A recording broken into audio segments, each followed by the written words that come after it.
you like things hot and spicy, this one's going to be for you. Cowboy Candy, which is a spicy candied jalapeno. It's the book recipe we're going to do today, and I'll pop the link for that in the comments. Nice good one because it's nice and free online. But follow along with me today and I'll show you how to make it.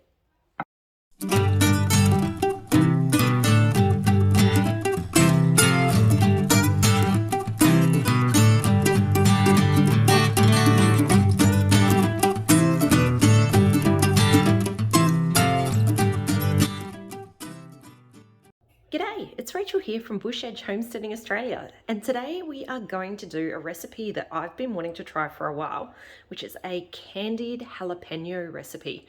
We've done a massive pick of our chilies today and we have heaps ready to preserve up.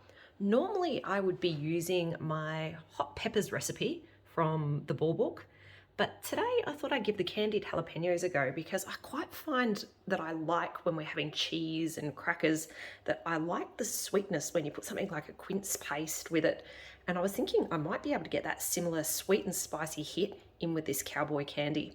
So if you haven't heard of cowboy candy before, it's essentially just a pickled jalapeno that's done in a really super sweet brine, and there's a couple of spices in there with it as well. So there's a little bit of garlic, cayenne, which I find quite interesting considering we've already got a lot of chilies going in, that we'd add a bit of cayenne pepper as well, but that's in the recipe, so I'm going to try it as is.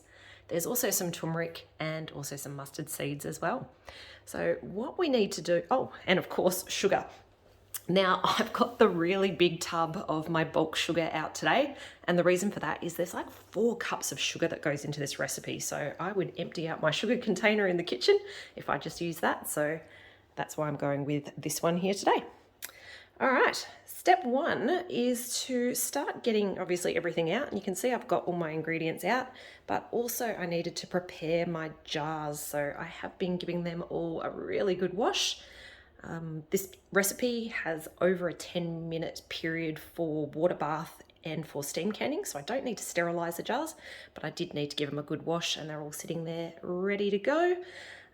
Yeah, so I guess what we need to do now is start chopping all of these chilies, and I'm gonna enlist a bit of help from the hubby because he absolutely loves chilies, and yeah, when it comes to chopping them, he is an absolute blessing in the kitchen. All right, let's get on to chopping.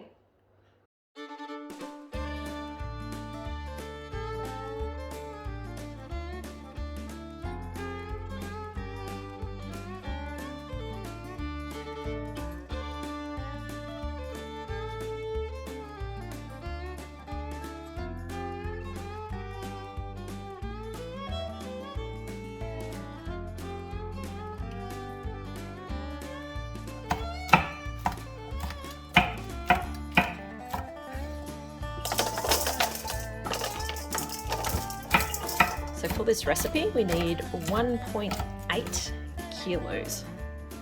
So still a little bit of chopping to go. While hubby's continuing with all that chopping, I'm going to start making the brine. So in order to make the brine, first of all, we're going to need 4 cups of sugar. So I've got the bulk sugar open now. I just need to measure out 4 cups of that. All right, that's 1.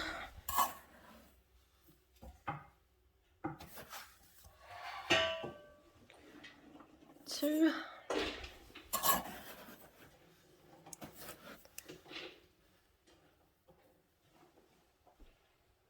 3, and 4. And definitely buying your sugar in bulk is a great idea when you do this type of preserving, because as you can see, it uses a fair bit. All right, let's pop that one to the side, and the next thing we're going to add in is the vinegar. So the vinegar I'm going to use here today is apple cider vinegar. It does say in the recipe we can do this with either apple cider vinegar or white vinegar. It's really going to come down to your taste and also what you can find. So especially for us here in Australia, sometimes it's really hard to find a vinegar that is 5%.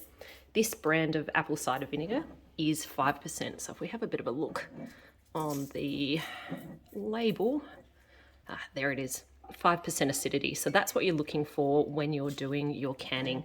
And I've got a separate video if you want to learn a little bit more about the right vinegars to use for your canning. This is a good option. If you're using the white vinegar, there is a double strength That is a good one as well, nice and readily available. All right, I'm going to need to take that top off so that we can get this out a bit quicker. All right, so we're now looking for 3 cups of our vinegar.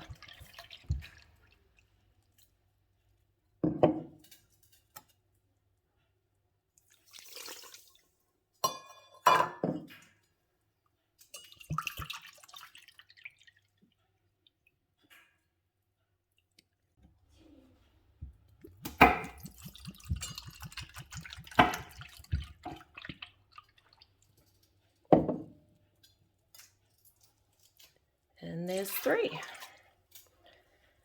Next, we're going to pop in some salt. And with our salt, we need 2 teaspoons.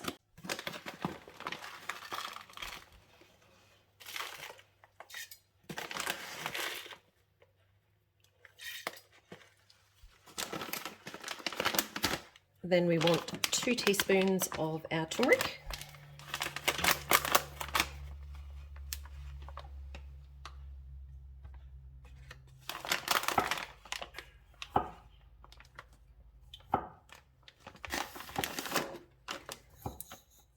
Two teaspoons of the mustard seeds.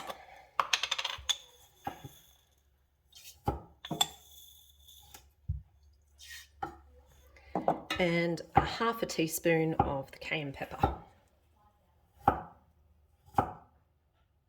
As I said, the cayenne pepper is a bit of a weird one considering we're putting a lot of chili in this recipe, but as I said, we'll stick with the recipe given this is the first time I'm doing it. And I can obviously make adjustments next time.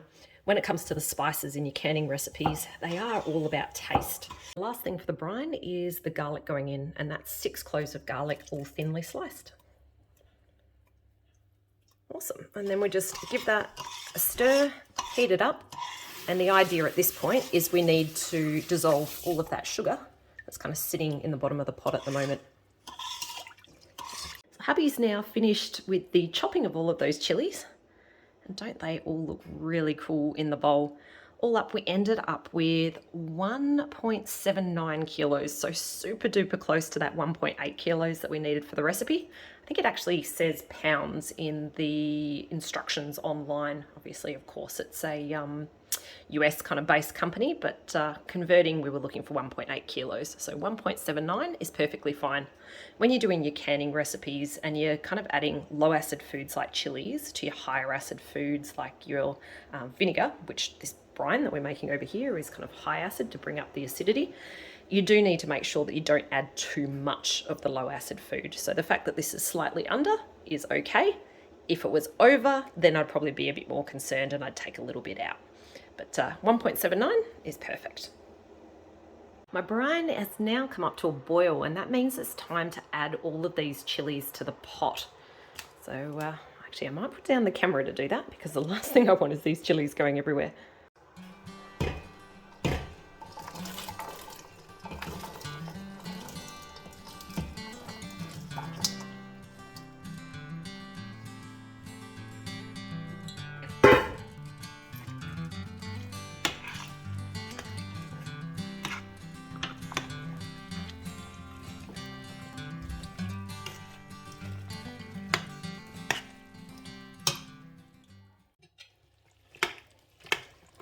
At this stage, we just need to lower the heat. So I'll turn that down so that it'll simmer.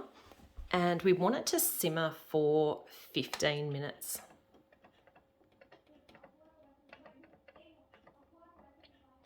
And while that's simmering, I should probably start cleaning up this hot mess.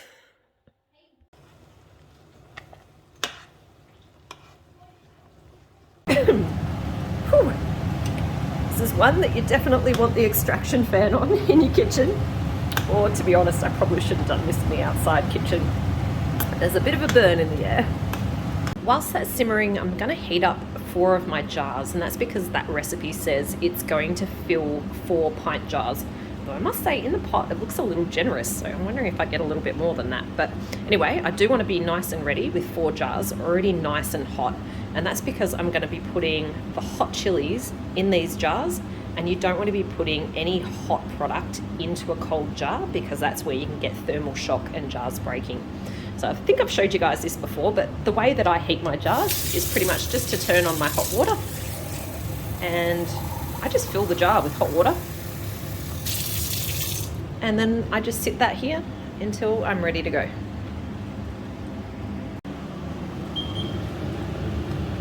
All right, that's 15 minutes. Let's turn off this fan. All right, and let's also turn this off from simmering. You can see here the colour of those chilies has actually changed really significantly as it's been cooking. So that's now ready to go into the jars. Whilst I'm jarring up that cowboy candy, I'm going to heat my steam canner back up on the big burner. This is the only one it really works on this stovetop. So what I need to do is just make sure that this steam canner is hot before I put the jars in. So you always got to remember when you're doing your canning projects, if you've got a hot product, it's got to go into a hot jar, and then that hot jar needs to go into a hot canner. And that's the same with this steam canner as it would be if you're doing this with a water bath. In terms of filling the jars, hopefully I stop spilling everywhere, but essentially what I need to do is fill them with the chilies and leaving half an inch of headspace. So what I'm going to try and do is actually get chilies in each one of the jars, just so that I don't end up with more chili in some than others. And then what I'll do is I'll come back at the end and top up with the brine.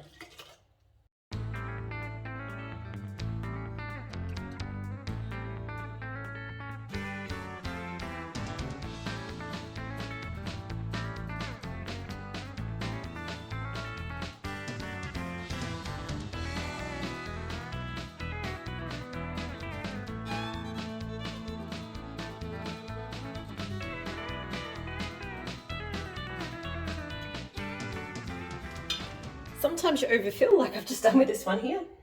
Not the end of the world. What you want to do, let's just pull some out and redistribute. Fit a couple more in there. Definitely need a bit more brine in this one. They can fit in that one. And that one's probably a little overfilled as well. Let's now check the headspace on these. If we kind of come in a little bit closer, you can see that there's marks on this. And we're looking at the 1/2 inch. You can kind of see that it's just kind of touching the top. So that one's not too bad. That one's also looking all right. That one there you can see is quite short. So what I need to do is add a bit more of the brine to top that one up so that it's going to be at that kind of 1/2 inch mark. Just grab a bit more brine.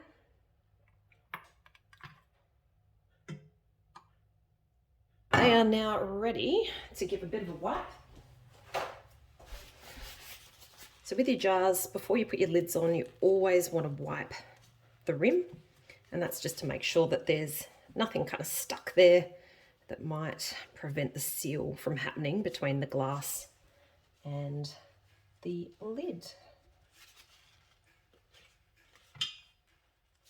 There we go. We'll pop on our lids. Got a bit of a mixture of the lids that I'm using today, ball and 4 jars, and I have pretty good success with all of those. And then as soon as those lids are on, it's just a matter of popping on the ring, tightening those rings just finger tight. They're now ready to go in our steam canner. Now let's load these jars in the canner.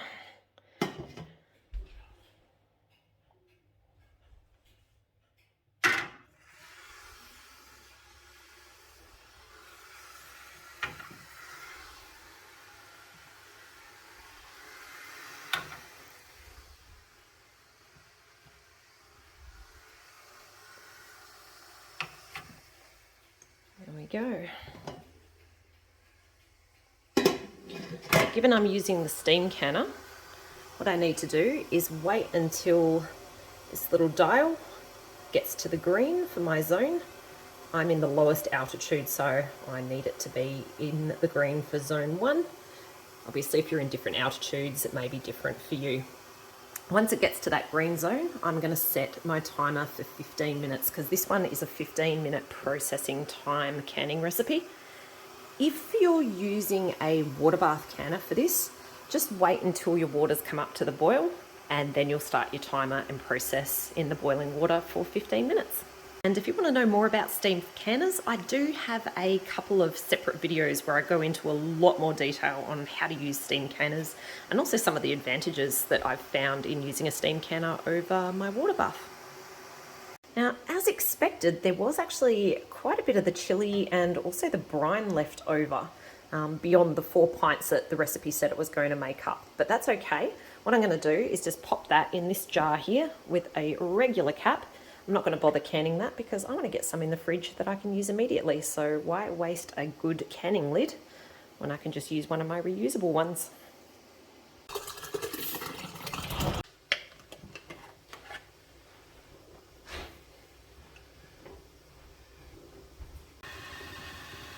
That's now in the green zone. So time to set our processing time. And we want that to be 15 minutes.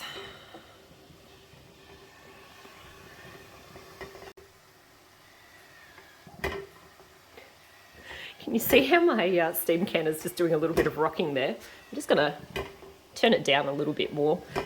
A few people have asked me the question on whether it's an issue if their steam canner does that, and it's actually a fairly normal thing. I tend to find it'll do that more so if you've got your temperature up a little bit too high.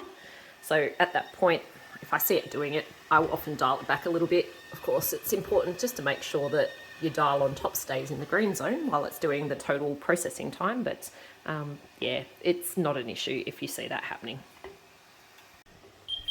That's 15 minutes. And that means it's time to turn this off. But at this stage, we don't want to we don't want to take the top off the canner. We want to just leave that on for the next 5 minutes. After that time, that's when we can open it up. All right, that's 5 minutes. At this stage, what we want to do is take the lid off the steam canner.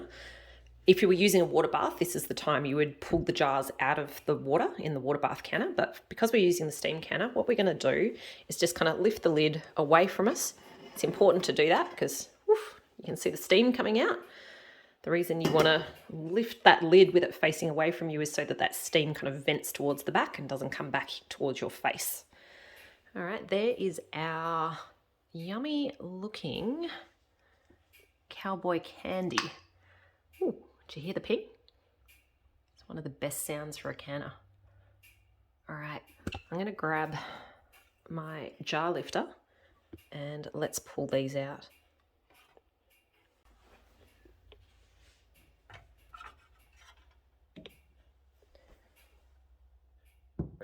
That's 2.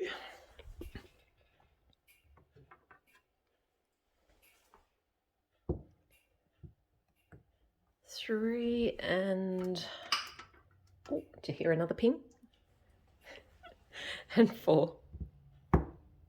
Sorry, I get a little excited about the ping. What we want to do now is just leave our jars sitting on the bench for the next 24 hours. I don't want to touch those rings yet because that can stuff up that seal that we've just worked so hard to create on these jars. After 24 hours, they should be set nicely, and that's when I can take those rings off.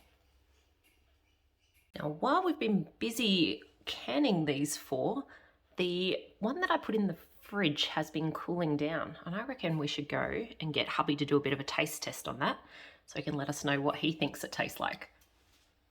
I've got hubby here with me now, and I'm going to get him to do a bit of a taste test and let us know what he thinks about it, because I know if I do a bit of a taste and it's super hot, I'm not going to get much taste, whereas he's one of those people that's a bit of a super taster and can deal with heat and still actually gets a bit of flavour.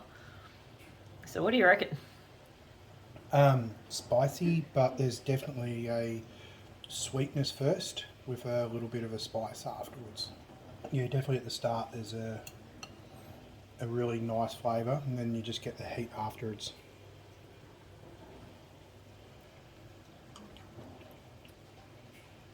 Yeah, really nice. Alrighty, hubby reckons I can handle this, so I'm gonna try one as well. There we go. Maybe if I get one with not so many seeds, because I like spice, but not to the level that hubby does. All right, there we go. Let's give it a go. Ooh. Ooh, okay. Yep, that's got a bit of spice to it.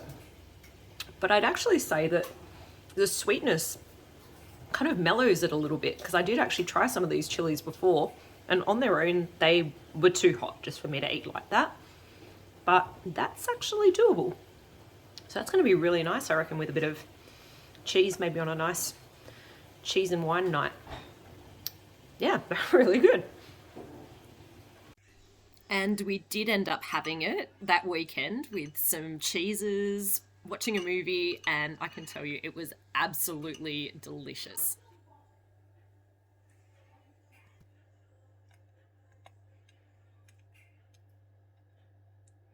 Here's our 4 finished jars of our cowboy candy. Hopefully you enjoyed hearing how we made it today, and hopefully it gives you the confidence to give it a go too. Thanks for joining, and catch you later.